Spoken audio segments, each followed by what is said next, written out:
Art felt the blood drain from his face, but he didn't flinch. Despite the casual tone in which Agrona had revealed himself, Art knew he was being studied. Every twitch, every breath, every micro-expression. The same topaz eyes that had moments ago been filled with innocent curiosity were now a deep, luminous ruby, brimming with intelligence, arrogance, and ancient authority. Agrona could have claimed to be a cosmic entity from another world entirely, and in that moment, Art wouldn't have questioned it. But he didn't show it. With a flick of his wrist, Art cast several spells in one fluid motion. The door slammed shut behind him, sealed tight by a slab of stone that surged from the ground. A shroud of swirling wind wrapped around the room, dampening any sound from escaping. "Is Sylvie safe while you're in control of her body?" he asked evenly. Agrona inhaled deeply, his expression almost wistful. "Sylvie. A good name," he murmured, as though savoring it.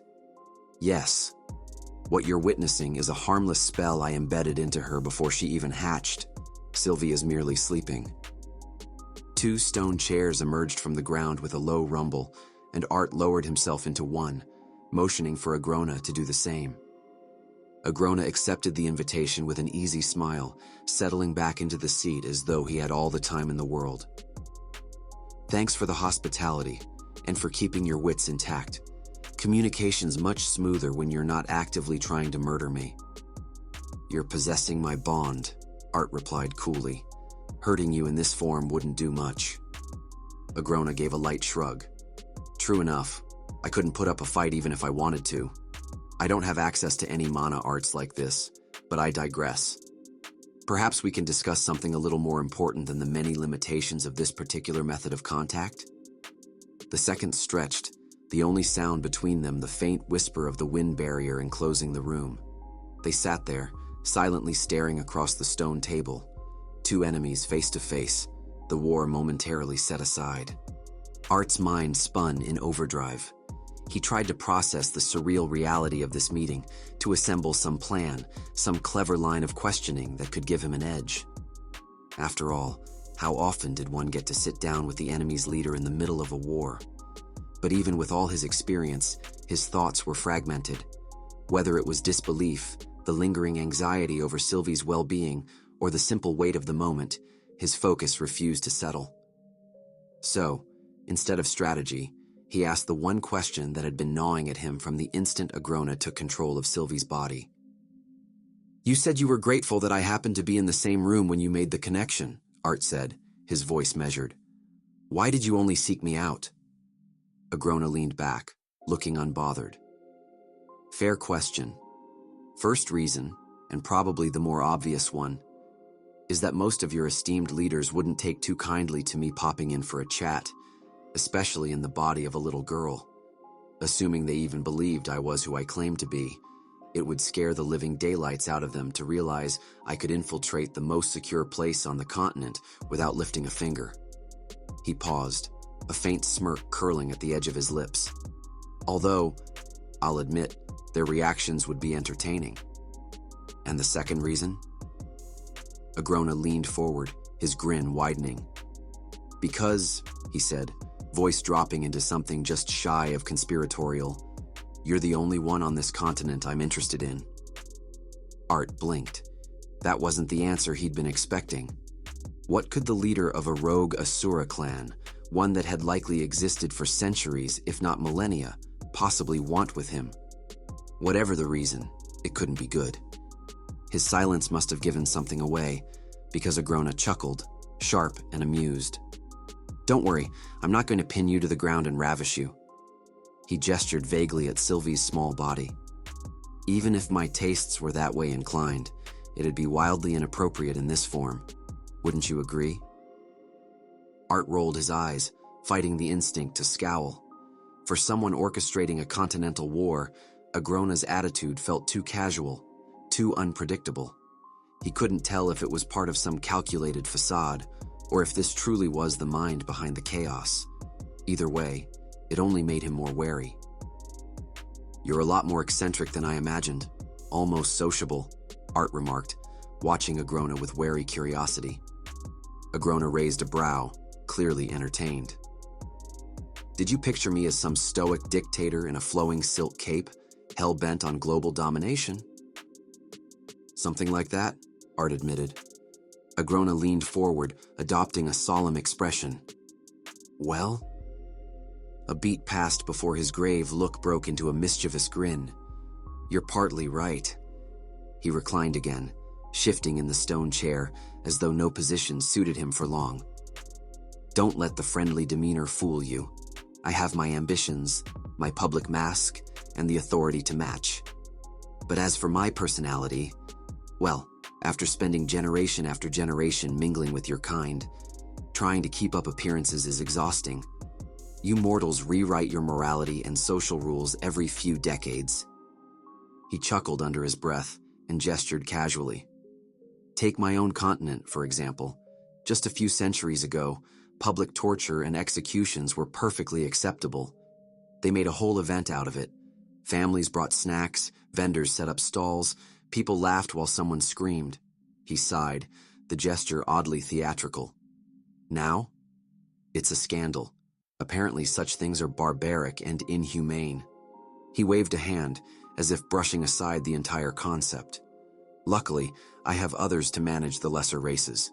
People who can keep up with the ever-shifting tides of mortal righteousness. I simply don't have the patience anymore.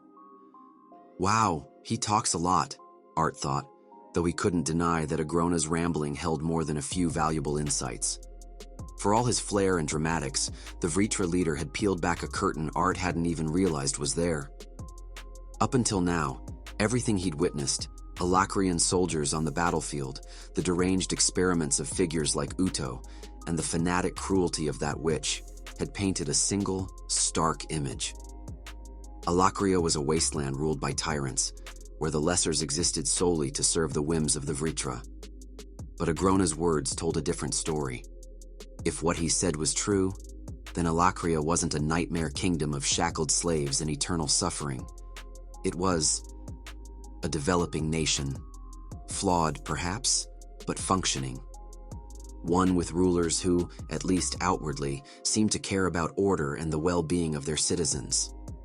Across from him, Agrona's crimson eyes sparkled with mirth. He pointed a finger lazily in Art's direction. That look you've got right now, that irritating one, that's the face of someone realizing their enemy might actually be a competent ruler. Art didn't flinch. Well, from what the Asuras told me, you've been conducting experiments on the lessers and even breeding with them long before you were exiled from Epheotis. Agrona didn't deny it. Instead, his grin only widened. Art had expected some kind of reaction, defensiveness, irritation, even scorn. But Agrona didn't snarl or scoff. Instead, his grin faded, replaced by a look of quiet gravity. The best lie, Agrona murmured, is only telling half the truth, I suppose. His fingers tapped idly against the armrest, though his gaze was steady. Kizes and that lackey of his, Winsome, they never told you the real reason I did all this, did they? Art raised a brow, filing away the new name. Kizes. So that was Lord Indrath's first name. They said you wanted to build an army strong enough to bring down the other Asuras, Art replied evenly. Agrona gave an exaggerated eye roll and leaned forward slightly, the barest edge of frustration in his voice. That's all they told you. He clicked his tongue, then exhaled in disappointment.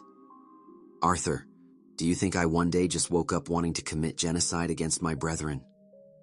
Any reason you have isn't justification for what you're trying to do, Art stated firmly. He scoffed. I should have more or less expected you to have the same mindset as Kezis and the rest of his underlings. Annoyed, Art asked, What do you mean? Let's suppose you lived in this continent without being able to use magic. How differently would everyone you know have treated you today? The royal families you know? They wouldn't bat an eye in your direction. Your peers from Xyrus? You would never have met them. Probably would have just befriended thugs and farmers from your own social class. Your family? Well, they might be the only ones that love you, but that doesn't mean they wouldn't be inwardly disappointed by your lack of talent. Art raised a brow. And this hypothetical person is supposed to relate to you? Basilisks in general were notorious amongst other races, but imagine if your very clansmen and family looked down on you for the minuscule talent that you had no control over. The same Lord Indrath who approved of you in that brusque and lofty way of his didn't even find it worthwhile to breathe in my direction. Agrona spat, his fingers clawing away at the armrest. So, you found it justifiable to inhumanely toy with the lives of countless lessers in order for you to get stronger? Art shot back. He tilted his head. Do you shed tears for the ants you step on? Rage smoldered deep in Art's gut, but he held it in check. Despite Agrona's dismissive words, there was no mockery in his tone, no gleeful cruelty, just cold conviction. That somehow was worse. He truly believed the lessers were no more than tools, resources, bugs. It was naive of me to think we could have a rational conversation, Art said, his voice low and taut with restraint. Agrona simply smiled, spreading his arms as if to welcome the accusation. And yet, here we are, speaking so rationally, he replied, his expression bright with a twisted kind of pride. What I achieved through those experiments has uplifted not just myself, but the entire lesser population of Alakria. They worship me, not from fear, but reverence. In their eyes, I am a savior. A savior? Art scoffed, unable to hide the disgust in his voice. Did you erase their memories of your people murdering and torturing their ancestors, or do they just thank you for it now? Agrona clutched his chest in mock pain. Such harsh words, he said with a dramatic sigh. Arthur, I merely optimized what was already available. The lessers I used, voluntarily or not, played a vital role in the evolution of their own species. Through their sacrifice, their descendants now walk taller, live stronger, cast further. That is something worth being proud of, don't you think? Art's hands clenched into fists at his sides. He wanted to wipe the smug grin right off Agrona's face. But what disturbed him more than the arrogance was the certainty behind it. This wasn't just posturing. Agrona believed every word. This wasn't a monster reveling in his cruelty. It was a man convinced of his own righteousness. What exactly have you done? Art said, forcing his voice to remain calm. That makes decades of human experimentation worth it. What miraculous result justifies all that suffering? Agrona's smirk deepened. I'll answer your question with another. He lifted a hand, fingers lazily gesturing as if lecturing a classroom. I'm aware that in Dicathan, the ratio of mages to non-mages hovers around 1 in 100. A sad truth, no? He tilted his head. Now, what do you suppose the ratio is in Alakria? Art stayed silent. Agrona leaned forward slightly, pleased. 1 in 5. Art's eyes widened. 1 in 5, he echoed, stunned despite himself. Unimaginable, even by your lofty standards, isn't it?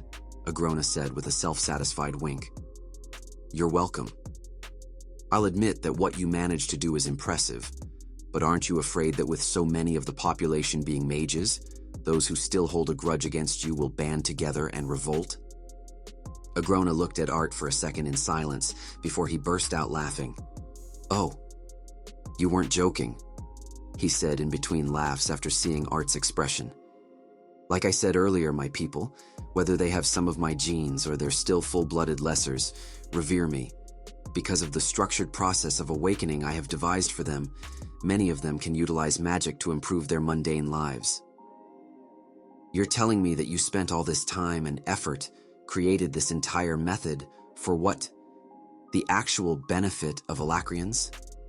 Art asked, his voice thick with skepticism. I've heard the Asura's side, but since their view is clearly biased, I want to hear it from you. What's your goal in all of this? Agrona's eyes sparkled with amusement. Ooh, is this the part where the villain breaks into a long-winded monologue and reveals his nefarious plans to the righteous hero? He asked, clasping his hands together like a child awaiting story time. Art shook his head, exasperated. You're insane. Insanity is relative, Agrona replied smoothly, as if he'd heard the accusation 1,000 times before. And regarding your question, I have no intention of telling you anything. Art narrowed his eyes. You said earlier that you were interested in me.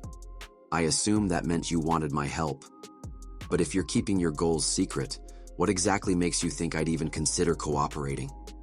Leaning back in his conjured stone chair, Agrona crossed one leg over the other with practiced ease. Oh, Arthur, I never expected you to join my side, he said.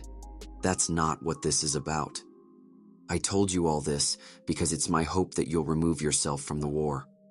What? Why would I? Agrona held up a hand. Before you say no, consider this. Thus far, I've been progressing very conservatively in this war, refraining from unnecessary civilian deaths since I have use for them, but that does not mean it will continue this way. You've barely managed to cling to your life up until now, but this is just the start. Statistically speaking, how likely is it that your side can win this war, and that your family and other loved ones will be alive after everything?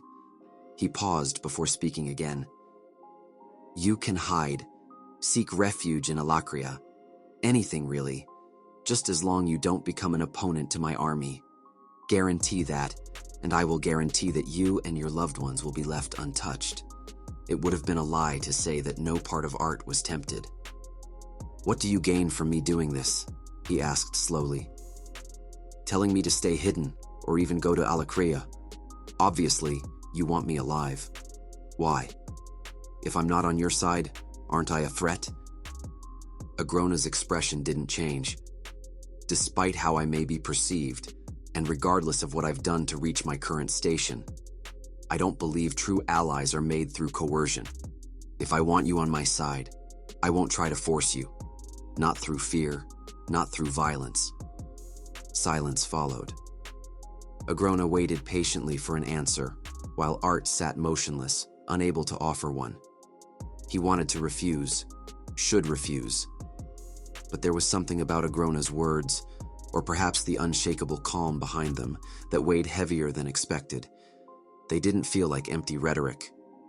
It actually seems like you're considering it, Agrona noted, an edge of amusement creeping into his voice. As a small thank you for that, I'll share something. A few things perhaps, answers to questions you may or may not have been asking yourself.